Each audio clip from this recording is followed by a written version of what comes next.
ஒரு மனிதன் தன் தாயுடன் வாழும் வாழ்க்கை 25 ஆண்டுகள் தான்.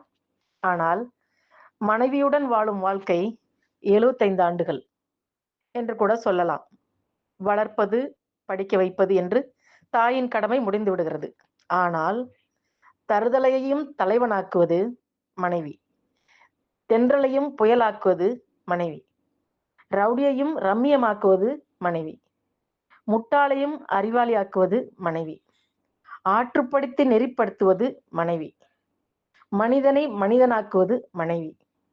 மனைவி இருப்பதால் தான் கணவன் கோபத்தை தவிர்த்து குடும்பத்தை நினைத்து அந்த கணவன் மனிதனாக வாழ்கிறான்.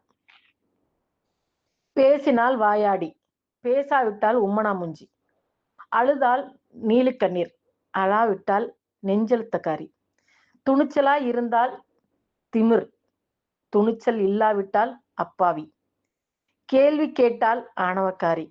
ஆக மொத்தத்தில் நின்றாலும் நடந்தாலும் அமர்ந்தாலும் எழுந்தாலும் பேர் வைக்க மட்டும் இந்த உலகம் மறப்பதில்லை. உறவு என்பது ஒரு புத்தகம், தவறு என்பது ஒரு பக்கம்.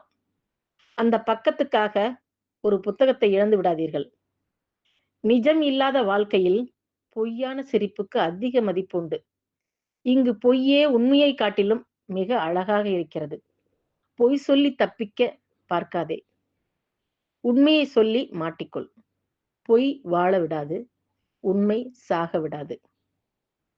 வெளி உலகம் தெரியாமல் வளர்க்கப்படுகின்ற பொண்ணுங்க அப்பா அம்மா கிட்ட சுதந்திரம் இல்லாமல் வளர்ந்து, அப்புறம் ரசனையே இல்லாமல் ஒருத்தங்கிட்ட சிக்கி வேறு எதையும் ரசிக்க முடியாமல் இருக்கிறப்ப வர்ற மனநிலை இருக்கே, அதை வார்த்தைகளால் சொல்ல முடியாது. கடந்த காலத்தில் நடந்த துன்பத்தை நினைத்து வருந்திக் கொண்டிருந்தால் வரும் காலம் துன்பமாகத்தான் இருக்கும்.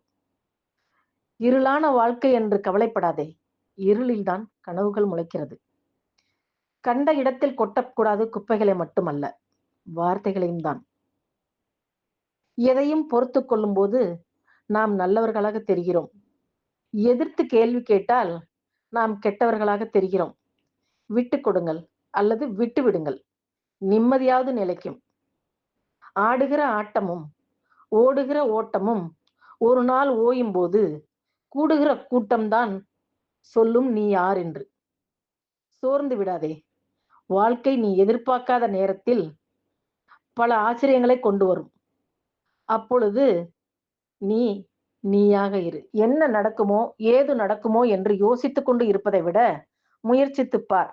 கிடைத்தால் வெற்றி, இல்லை என்றால் அனுபவம். இரண்டுமே நமக்கு தேவைதான்.